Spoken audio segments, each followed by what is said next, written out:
pagi semuanya. Udah di mobil lagi. Hari ini hari ke-12 perjalanan kami. Sekarang tujuannya adalah ke daerah kampungnya suamiku, ke Batipuah.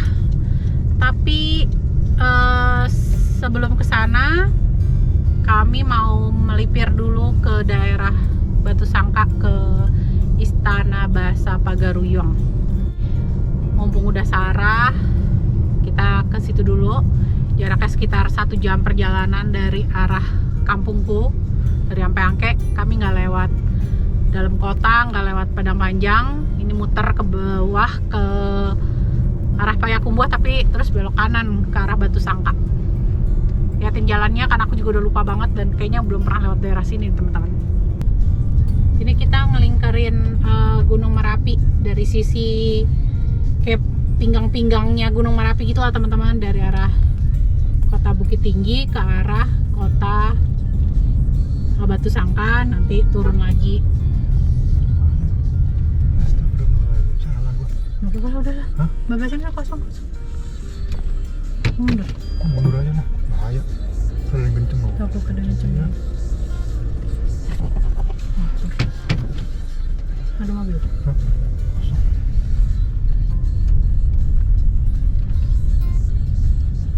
Jalannya naik turun dan rada berlobang-lobang, nggak mulus. Nagari tabe patah, nagari tabe patah.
Zaman SMP, enggak masih anak-anak.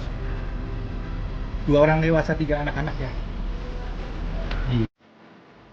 Memasuki wilayah Istana Bahasa Pagaruyung, serasa masuk ke alam dan kehidupan kerajaan Pagaruyung ratusan tahun silam.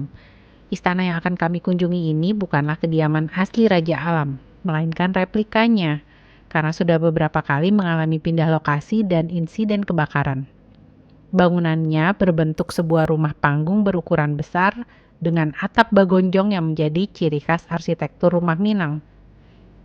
Rumah panggung ini terdiri dari 3 lantai dengan 72 tonggak yang menjadi penyangga utamanya.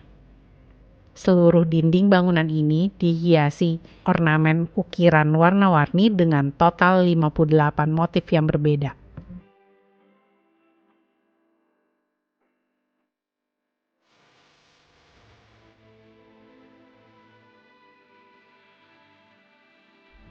Yuk, kita naik ke lantai 2.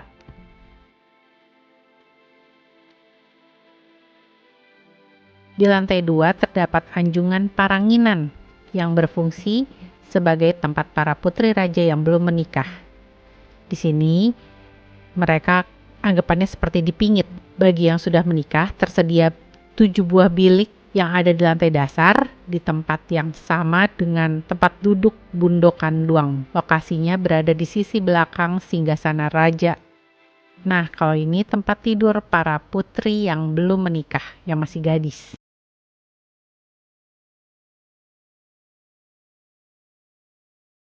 Ya, kalau yang ini anaknya Datuk nih. Dari jendela di lantai 2 ini kita bisa ngelihat perbukitan yang ada di sepanjang Kabupaten Tanah Datar. Ini view dari arah belakangnya, sayangnya masih kabut teman-teman, jadi nggak terlalu kelihatan jelas bukitnya, tertutup kabut. Di lantai 3 atau lantai teratas merupakan tempat raja bersantai dengan permaisuri. Mereka bisa melihat kondisi di sekitar istana dari ketinggian. Disebut juga dengan Gonjong Mahligai karena memang lokasinya tepat di bawah atap gonjong. Kalau untuk lebih lengkapnya teman-teman bisa scan di beberapa pojok itu tersedia barcode. Nah, nih kalau kita scan akan keluar keterangannya.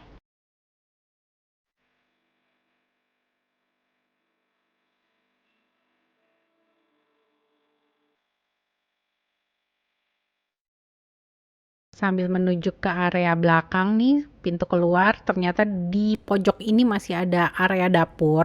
Area dapurnya dibagi menjadi 2 bagian. Yang bagian yang sebelah sini nih memang untuk memasak dan nyimpen alat-alat masak. Terus termasuk ke bahan-bahan makanannya juga disimpan di sini. Teman-teman di sini bisa lihat berbagai macam bentuk peralatan masak khas Minang di zaman dulu. Beberapa di antaranya sih masih bisa kita temui sampai saat ini. Termasuk lampu teplok ya, lampu minyak tanah. Nah, kalau batu ladonya ini kayak ulekan di Jawa ya. Kalau aku punya batu lado yang lebar gitu loh, yang buat ngiling cabai.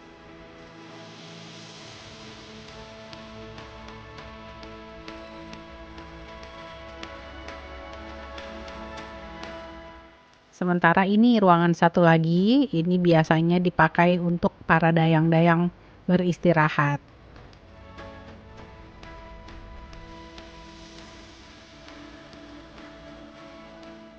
Ini begitu turun, teman-teman tadi kan naruh plastik tuh, naruh sendal dalam plastik. Ingat nomor-nomornya, nanti di sini udah disiapin, udah dipindahin ke sini nih. Nomor-nomornya aja jangan tertukar. Wasabi. Oke, selesai sekitar 1 jam waktunya di sini. Kita udah keliling-keliling. Sekarang mau lanjut ke kampungnya Panji. Karena gerimis juga jadi nggak bisa banyak ngambil foto.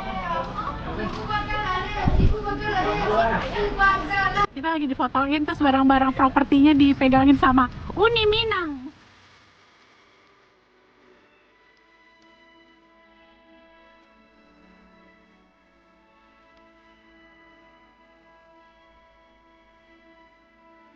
Nah, ini pas udah mau pulang, udah mau ke parkiran lagi, ternyata ketemu banyak pilihan permainan buat anak-anak. Jadi mampir dulu di sini karena si bungsu pengen main mobil-mobilan. Terus nyusul kakak-kakak pun ikutan pengen main skuter lah. Ada yang pengen ngelukis rumah gadang lah. Bapaknya ikutan sewa sepeda listrik buat keliling ke belakang-belakang area Istana Baso Pagaruyung.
Wah, giliran kita keluar dia kabutnya naik hilang. Alhamdulillah langitnya biru. Kita lagi di ketinggian Danau Singkarak. Kenapa? Karena kita disesatkan maps. Bapak Panji katanya mau ngalahin Bang Den. Road trip Indonesia. Bang Den, nagari awak ke Bang Den. Di mana kok? Tuh geng, di depan Danau Singkarak. Kita tuh lagi di ketinggian bukit, nggak tahu bukit apaan. Jalannya jalan uka-uka.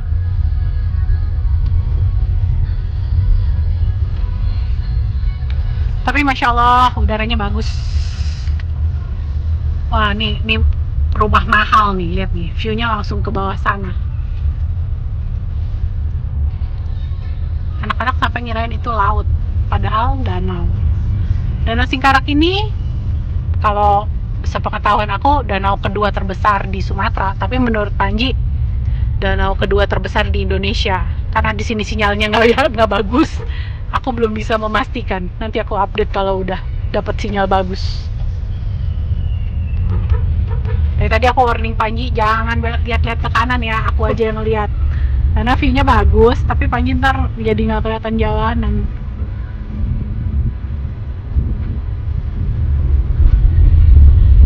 Sayang backlight, kalau teman-teman lihat kalau mata kami nggak pakai backlight nih, biru aja dia.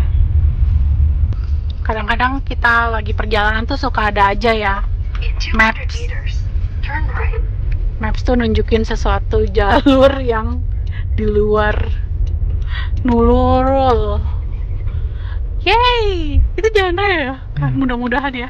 Ya teman-teman, dari tadi tuh aku udah dak-dikduk karena jalannya kayak pedesaan, lama-lama makin kecil, sinyal hilang.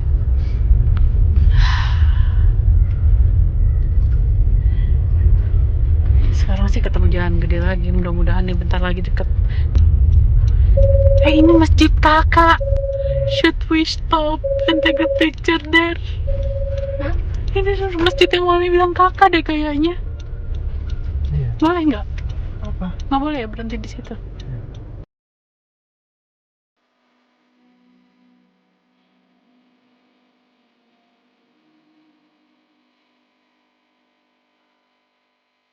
Ya, ada penumpang gelap. Oh, di rantai.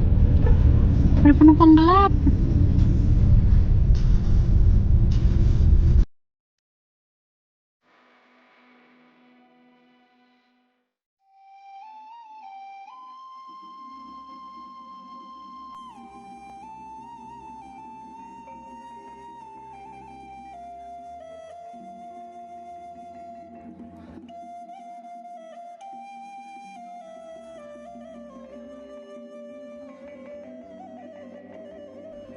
Alhamdulillah, akhirnya kita masuk ke daerah Padang Panjang.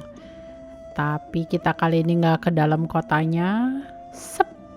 Di depan ini kita belok kiri karena kami akan mengunjungi kampung halamannya suamiku di Gunung Rajo, Kecamatan Batipuah, Tanah Datar.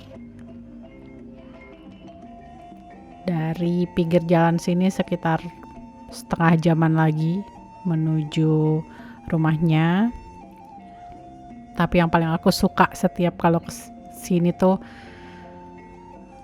wilayah sini kanan kirinya tuh full sama sawah yang view-nya kayak bener-bener kayak di gambar anak SD zaman dulu tuh. Ada gunungnya, ada sawah bertumpuk-tumpuk, dan ada pohon kelapa in between. Ini jalanannya udah oke banget nih sekarang, udah mulus, dan aku mau berhenti dulu karena mau beli makan dulu.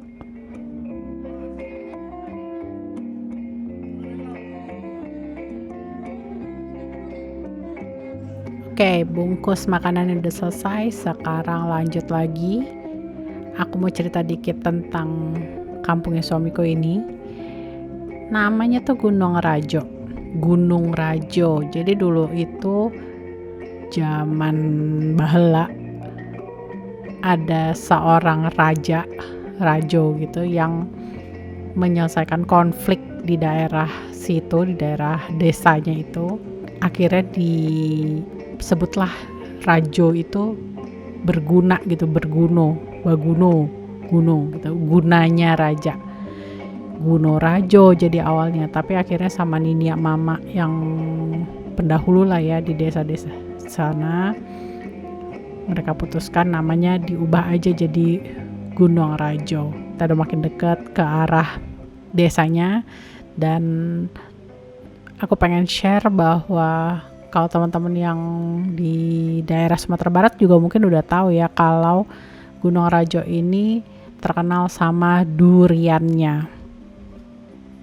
Jadi anak-anakku berharap banget nih datang ke kampung bapaknya bisa pesta durian, karena emang udah kebayang-bayang dari Jakarta.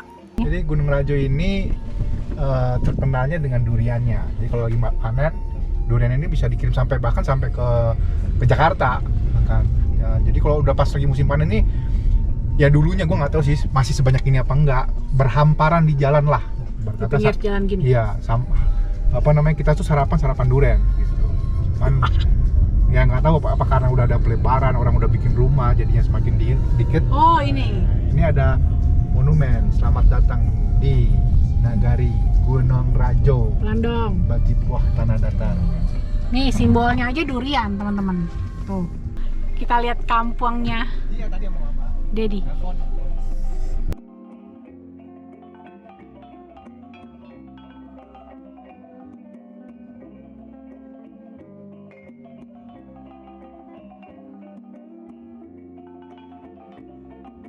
Ini teh ya, tetenya Panji. Sama satu lagi di situ ada teh Nini. Terima kasih ya teh Nini. Sampai ketemu lagi. Ada sering-sering pulang ya. Insya Allah doain biar kami banyak rezeki. Sering-sering pulang ya teh ya. Amin. Allah Rabbi. Pulang ya. Amin. Sehat selalu. Amin, amin ya rabbal alamin. Urusannya. Amin. Assalamualaikum. Ada kucing. Kita lihat ini. Ini ada siapa nih, Mami Ai? Tada. Mami Ai sama Ada Opa gadis sampul. sama Aceh Fajar. Paci Fajar. Sampai ketemu Teh Alui. Iya. Dulu 2013. Iya, 10 tahun kan. Teh Alui 2013 masih di Kubu Krambil. Oh, malah nggak bersih ke ya? Iya, Teh Alui 2014 baru pindah ke sini. Mutarnya di mana, Ji? Mau muter kemana Panji nih? Mutar aja tempat Teh Iye dulu. Assalamualaikum. Pintar, Adek ya. Ya, matua. Ya, mau. Ya. Ya. Oke teman-teman, sekarang kita mau cobain makan di Ayah Badarun.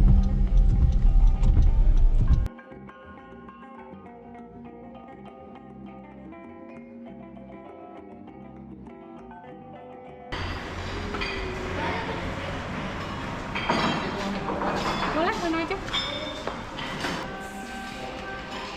Mau yang lesehan?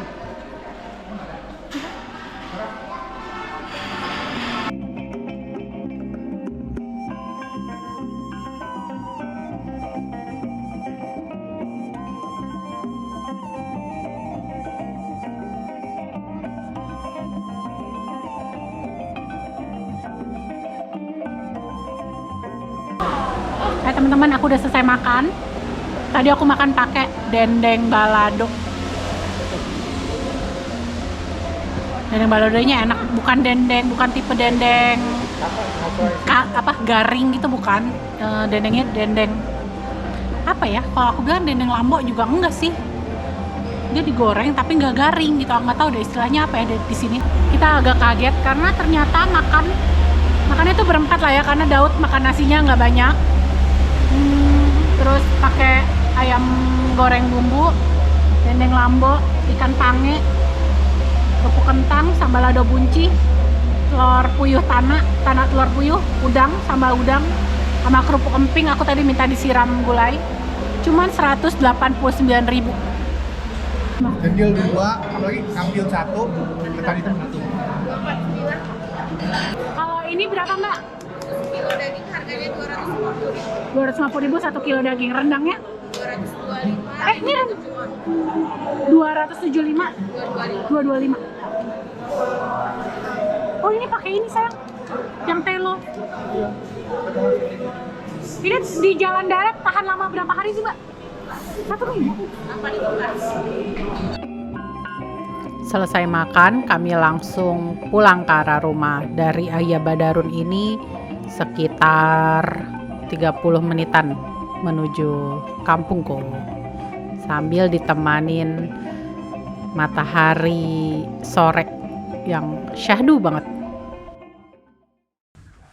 Ini kondisi hari ini teman-teman. Tanggal berapa ya hari ini, Dek? 24 Desember. 2 hari lalu tuh Merapinya juga erupsi lagi, tapi debunya karena angin lagi ngarah ke arah Kota Padang, jadi nggak kesini. Alhamdulillah masih gelap. Tapi anak ini udah kemana, Dek? Udah beli sarapan pagi. Udah beli sarapan pagi. Sarapannya apa, Dek? Aku sarapan soto. Soto. Soto sop. Sop, nasi sop. Kalau di sini dia always nasi sop daging. Iyalah enak anget gitu makan di tempat dingin. Oh, katanya enak, guys. Iya. Rumahku itu kayak begini, teman-teman. Posisinya di belakang rumah orang, jadi masuk rumah mobilnya rada tricky. Itu dia bapak-bapak yang pagi-pagi udah kerja walaupun liburan.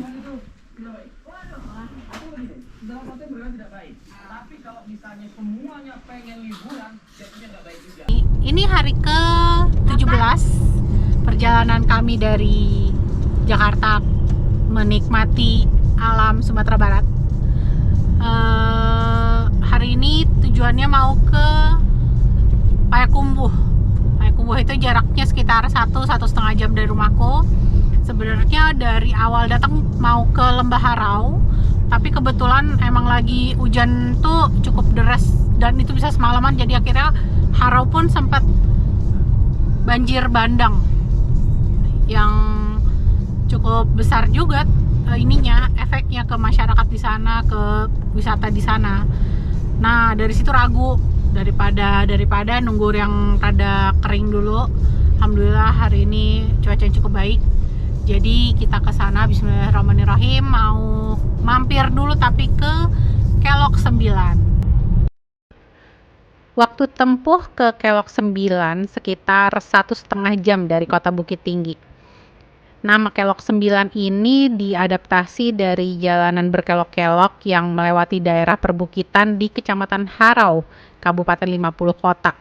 Memang lokasinya nggak jauh dari Lembah Harau yang nanti akan kami kunjungi. Jembatan ini menghubungkan Provinsi Sumatera Barat dan Riau. Kalau dulu waktu aku tinggal di Aceh, kami selalu melintasi area ini Kelok 9 yang belum direnovasi. Nanti kita di ujung akan ajak teman-teman buat lewat daerahnya. Tempat ini sangat instagramable banget, jadi banyak orang-orang yang sengaja datang ke sana untuk berhenti sejenak mengabadikan jalanan yang pemandangannya indah banget kayak gini.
Dan ini kita mulai turun lewat jalur Kelok 9 yang lama.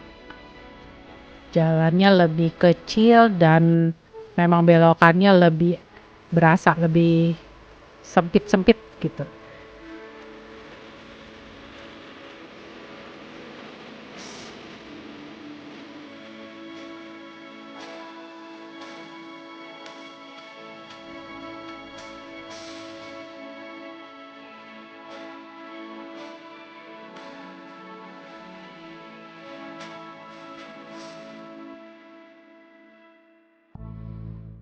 Selesai dari Kelok 9, kami langsung menuju Lembah Harau. Jaraknya dekat, cuma sekitar 25 menitan dari Kelok 9 tadi.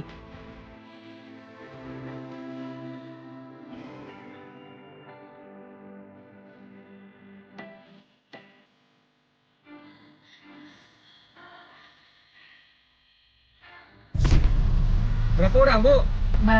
2 dewasa, 3. 20 aja, Bu ya? Ya.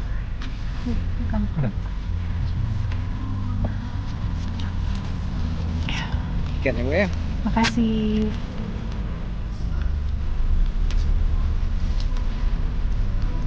Induknya 4 dewasa, teman-teman. Nggak tahu hitungnya gimana.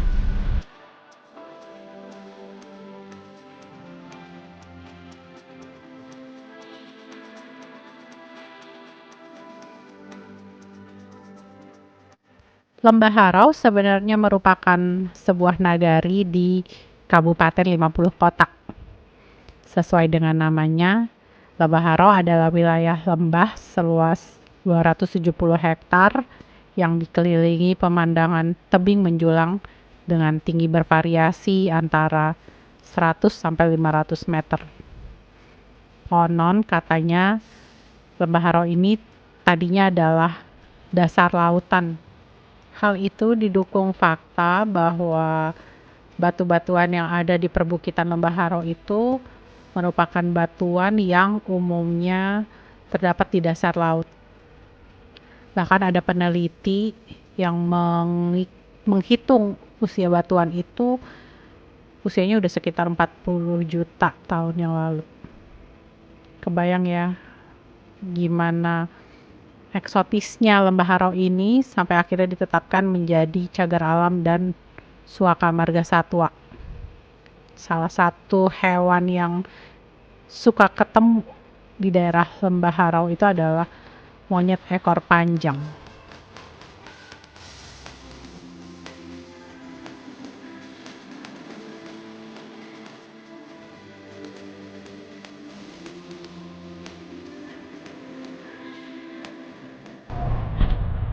Oke teman-teman, kita udah pindah dari Kelok 9, sekarang ada di Harau.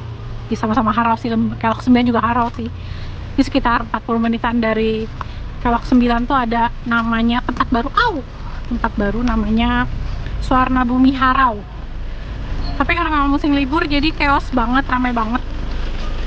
Ini di sini ada restoran, ada kayak glamping gitu. Terus ada spot-spot foto lah, karena orang Indonesia hobinya foto-foto ya. Sekarang mau makan dulu. Pengennya sih bisa nerbangin drone di sini, tapi nggak tahu apakah memungkinkan atau tidak. Yang jelas aku sama prajuritku mau makan dulu.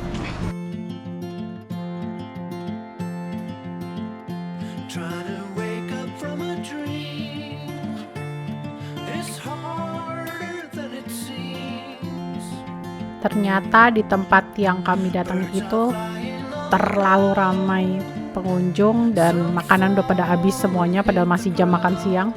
Akhirnya kami putuskan untuk angkat kaki dan cari tempat makan lain di sekitar Payakumbuh sambil ngarah pulang ke Bukit Tinggi.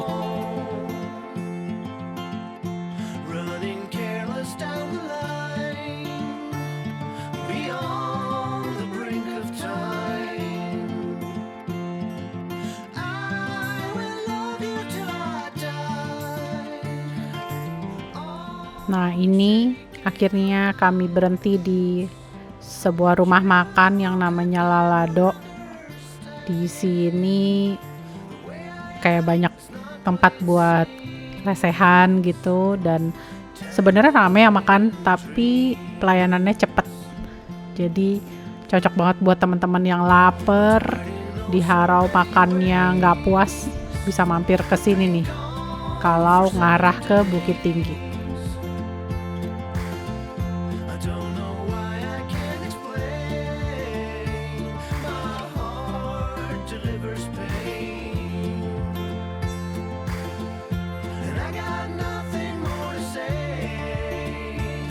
Oke, sekian video jalan-jalan kita kali ini.